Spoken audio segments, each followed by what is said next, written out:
Hi folks, welcome to Buffalo Bill Museum and Grave. If you haven't been down to the museum, please come down. It's going to be the best $5 you're going to spend all day. My name is Everett. I work down at the museum, and one of the things that we get there is a lot of questions. And one of the questions is he really here? I hear he's in Cody or some other place. Well, hopefully by the time I'm done today, I will have solved that question for you. But in order to do that, we need to look at one other question. Where did he want to be buried? And that will be intermingled as we go through this. But to understand it, we got to understand some things about his life. There are a lot of places that would have liked to have had him. LeClaire, Iowa, which is where he was born. Leavenworth, Kansas, where he basically grew up. A number of the places on the Kansas plains. Denver. North Platte, Nebraska. Omaha. Cody. A whole bunch of places that all would like to have him. But this is the story why he is here. This is 1906. And he writes a will. A legal document. He writes a will where he says, I want to be buried on the hillside overlooking Cody, Wyoming. That's where he's living. That's where he has all his friends. Makes sense. 1913 rolls around and Cody writes another will. In this will, he gives her, Mrs. Cody, Louisa, the authority to decide where. He doesn't even offer a suggestion. She's to take care of it. So this is the situation we have when we reach January 10th, 1917. Cody dies. Now, all the people up in Cody are expecting one thing. He will be transported to Cody for burial because that will said he's going to be on the hillside overlooking Cody. Well, they find out there's a second will. Now they're hopping mad.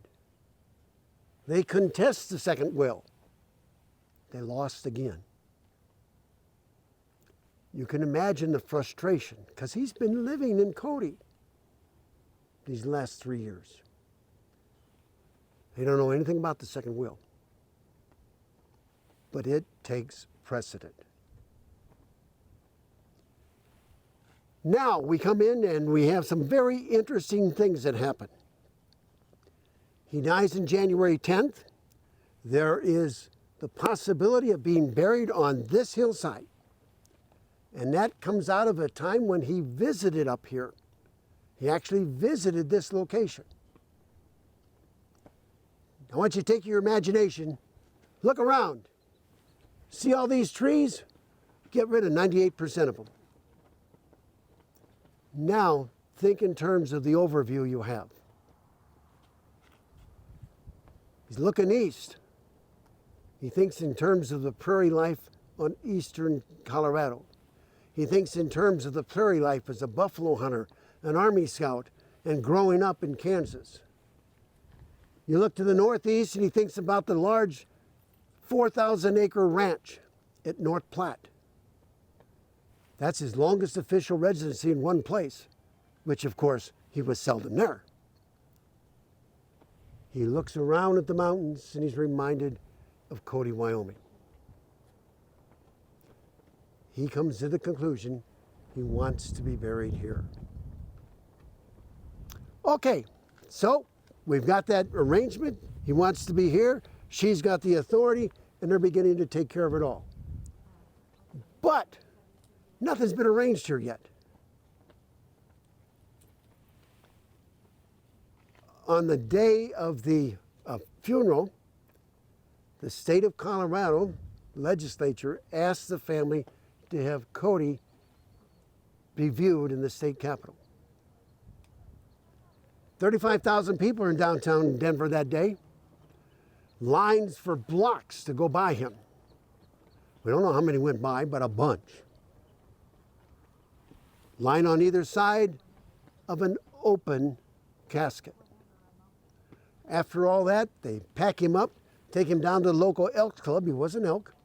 They're going to have a service down there, open the casket again, and more people go by him. Now, that's all done. What do you do with him? Nothing up here is done. The most logical. You pack him up, take him back to the mortuary, store him in the basement. Now here's where the fun begins. About 15 years later, there is a story that comes out of Cody, Wyoming. It says that some people from Cody came down, stole the body out of the mortuary, put a derelict in his place, took it back up to Cody, Wyoming, and buried him on that hill as that first will said. Go back to June 3rd, 1917. It's time for the burial here. Everything is prepared. Mrs. Cody comes up here. Now look around you. 20,000 people.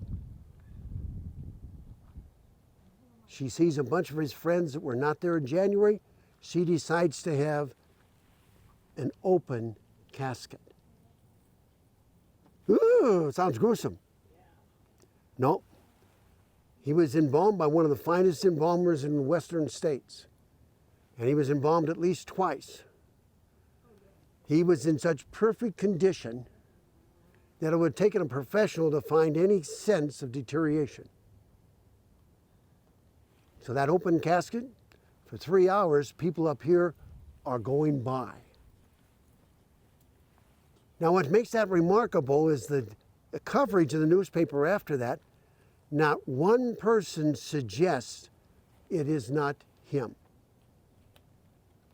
So we feel very comfortable because people who knew him, people who saw him in January, saw him again, no question. We're convinced he went in the ground here that day. Now, a couple of things. Here's the gravesite. He's buried 18 feet deep.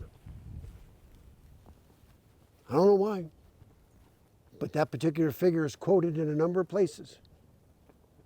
I do know there's a large rock down there, and they had to hew out the sides to get the vault in. Covered back up, bunch of large rocks on top of it.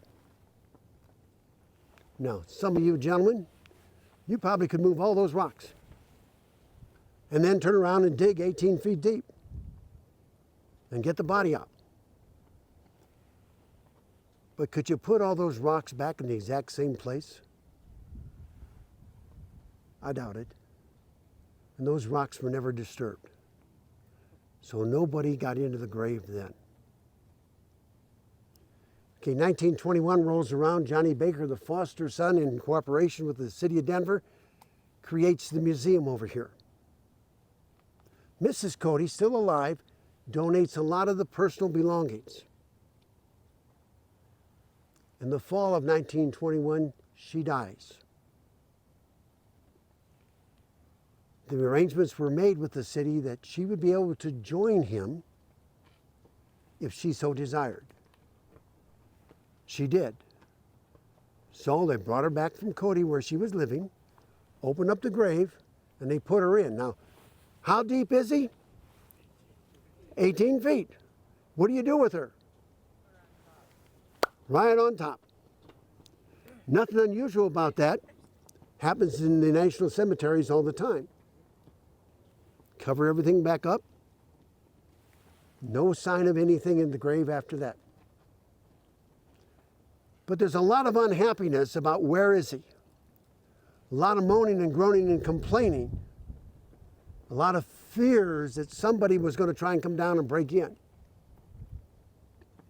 1927 rolls around, and the city of Denver with Johnny decide they're going to reconfigure the grave. They open it up, take out the two vaults. They set out on the side for 2 weeks while they reconfigure it, and they put it back in. Where was she? Now they're side by side. In the process, when they're filling it back up, You ready for this? 10-ton steel reinforced concrete is poured on top of him. And Johnny Baker's comment was very simple. Now let them try and get him. Well, I guarantee you, if somebody tried to get in that grave, they'd have to create one hell of a mess. It's never happened. It's never happened. Now, in quick review, 1917 opens up, he's buried. 1921 opens up the grave, he's not moved, she's on top. 1927 rolls around, they reconfigure, they're down together, and the 10-ton of concrete. Now, I guarantee you, if somebody tried to get in there, they'd have to create one hell of a mess. Never happened. It is safe to say no one at any point in time has messed with this grave. And that he, William Frederick Cody Buffalo Bill, is here at rest by his request. Now you know, yes, he is really buried here. Thank you for your attention.